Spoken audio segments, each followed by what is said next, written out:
البتہ یہ کہ اب اس سے آگے چلیے، شعر نہیں ہے، نثر ہے، لیکن نثر کے اعتبار سے بھی کون سی کیٹیگری میں آئے گی؟ کیا یہ کتاب عام معنی میں جسے ہم کتاب کہتے ہیں وہ کتاب ہے؟ ایک تو وہ بات تھی نا جو اقبال کے حوالے سے میں نے آپ سے کہی، کتابیں نیز چیزیں دیگر، اس وقت وہ بات نہیں میں کہہ رہا۔ عام کتابوں سے اس کا فرق کیا ہے؟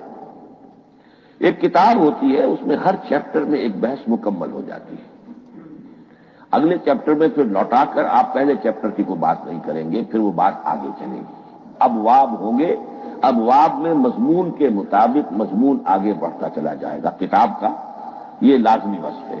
قرآن مجید اس معنی میں کتاب نہیں ہے، اس میں قصہ آدم و ابلیس 7 جگہ آ رہا ہے،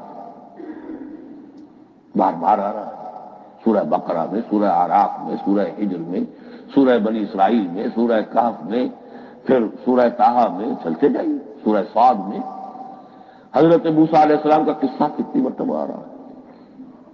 تو قرآن مجید اس کتاب کی کیٹیگری، اس کی ڈیفینیشن پر پورا نہیں اترتا۔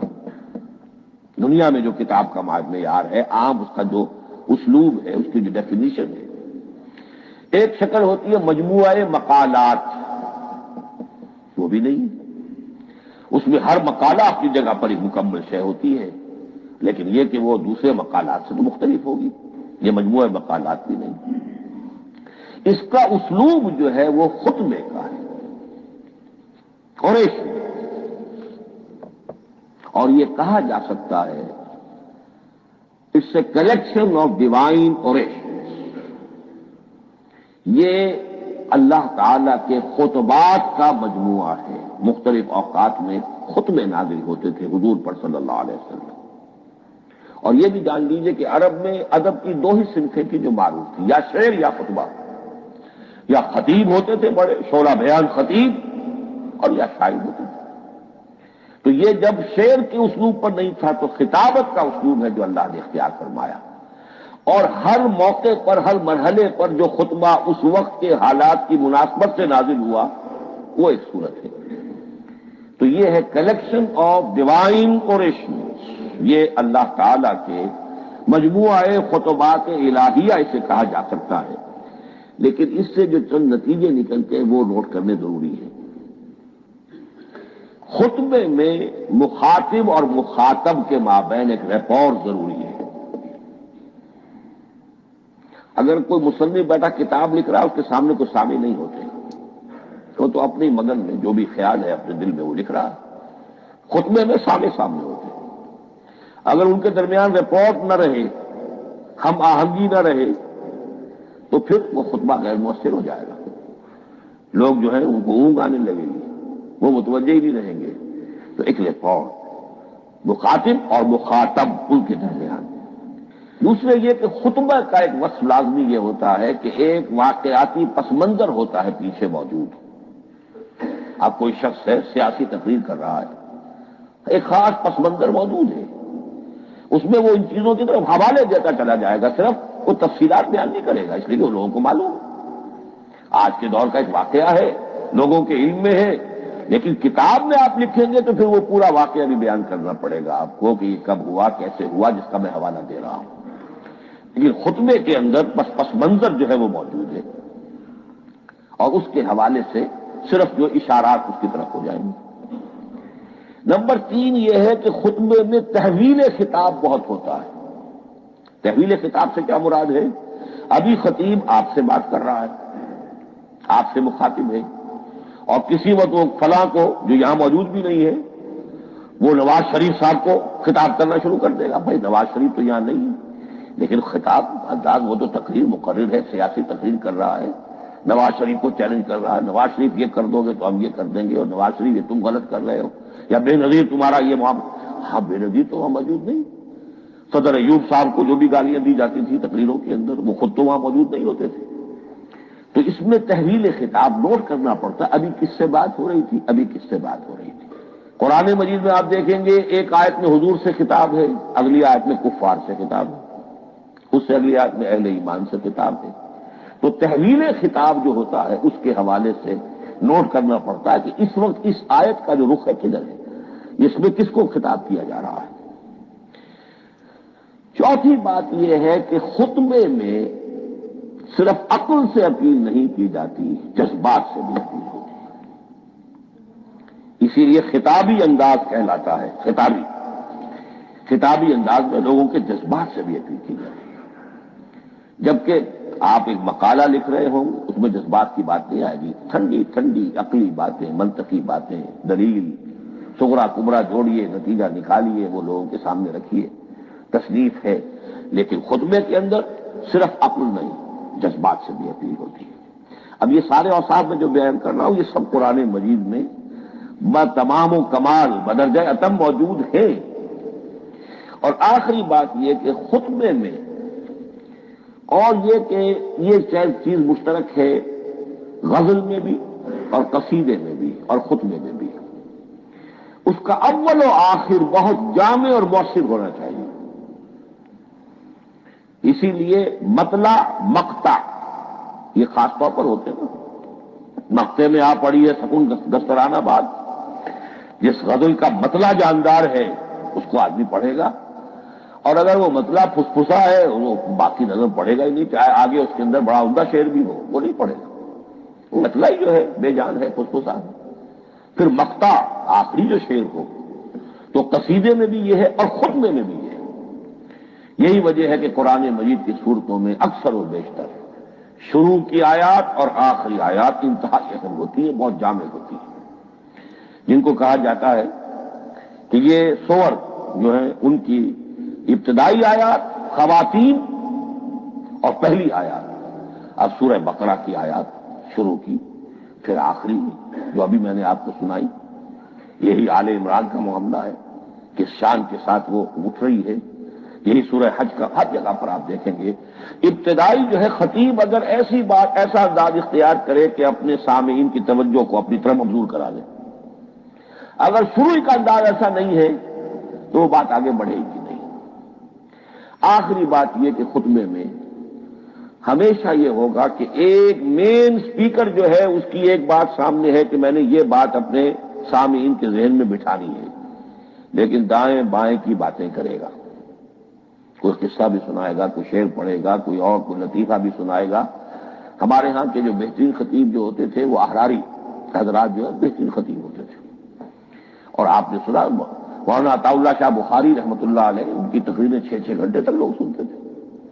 وہ کبھی رلا بھی رہے ہیں، کبھی ہنسا بھی رہے ہیں، عام آدمی تنقید بھی کرے گا کہ یہ کیا ادھر ادھر کی باتیں کر رہے ہیں، لیکن وہ پھر جب آخری تقریر ہوتی تھی تو جب تقریر ختم ہوتی تھی، جو بات وہ ذہن میں بٹھانا چاہتے تھے، دل میں اتارنا چاہتے تھے، وہ بیٹھ چکی ہوتی تھی۔ باقی یہ کہ ادھر ادھر کی چیزیں جو ہیں وہ آکسیلری چیزیں ہیں وہ رہتی ہیں۔ یہ ہیں 6 اوصاف خطبات کے، اور قرآن مجید کے اندر بھی یہ اوصاف کم و بیش موجود ہیں۔ قرآن کا اسلوب خطبے کا ہے۔ اب اگلی بحث پر آئیے، قرآن مجید کی ترکیب اور تقسیم، سنتھیسس اور ڈویژنز۔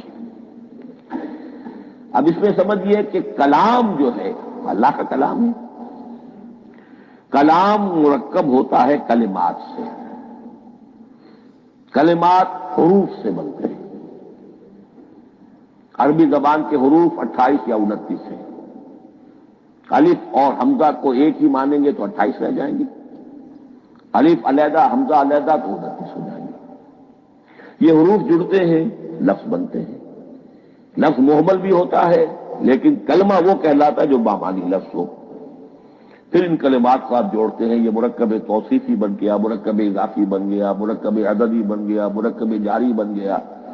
پھر ان مرکبات کو جوڑ کر فقرہ بنتا ہے، جملہ بنتا ہے، کلام مفید جس کو کہا جاتا ہے۔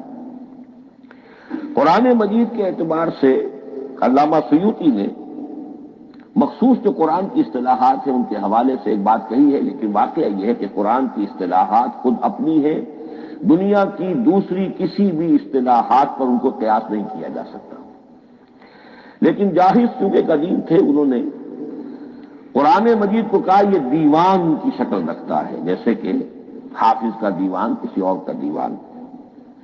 سورتیں جو ہیں وہ قصیدوں کی شکل میں ہیں، بیت شعر آیت ہے، قوافی جو ہوتے ہیں شعروں میں قافیہ، وہ یہاں فواصل ہے، آیت کے آخری حروف ایک دوسرے سے مشابہ ہوتے ہیں کہ جن سے پھر وہ صوتی آہنگ پیدا ہوتا ہے۔ الرحمن علم القرآن خلق الانسان علمہ البیان۔ اب یہ ایک فواصل جو ہیں وہ جڑتے چلے جاتے ہیں، ان میں آہنگ پیدا ہوتا ہے۔ لیکن حقیقت کے اعتبار سے پہلی بات یہ نوٹ کیجئے، قرآن مجید کی اکائی ہے آیت، اسے نہ آپ جملہ کہہ سکتے ہیں نہ فقرہ کہہ سکتے ہیں۔ انگریزی میں ہمارا چونکہ بائبل کے لیے بھی جب ورس کا لفظ آ جاتا ہے تو انگریزی تراجم میں، انگریزی تحریروں میں، مقالوں میں ورس قرآن مجید کی آیت کے لیے لفظ آ جاتا ہے، ورس نمبر فلاں، بالکل غلط ہے۔ قرآن کی آیت یہ اس کا اپنی اصطلاح ہے، اپنا مفہوم ہے۔ لغوی مفہوم کیا ہے؟ نشانی۔ آیت نشانی، قرآن کی ہر آیت اللہ کے علم اور حکمت کی نشانی ہے۔ اب قرآن کی آیتیں نوٹ کیجئے، صرف حروف پر بھی مشتمل ہے، الف لام میم حروف مقطعات اور آیت بن گئی۔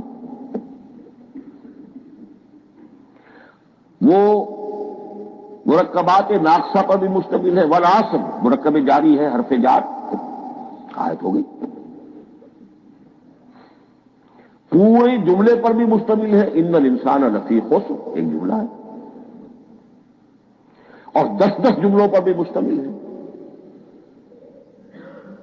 اللہ لا الہ الا هو الحی القیوم لا تأخذہ سنۃ ولا نوم لہ ما فی السماوات وما فی الارض الی آخر الآیہ۔ آیت الکرسی کا انالیسس کیجئے، 10 جملے موجود ہیں اس میں۔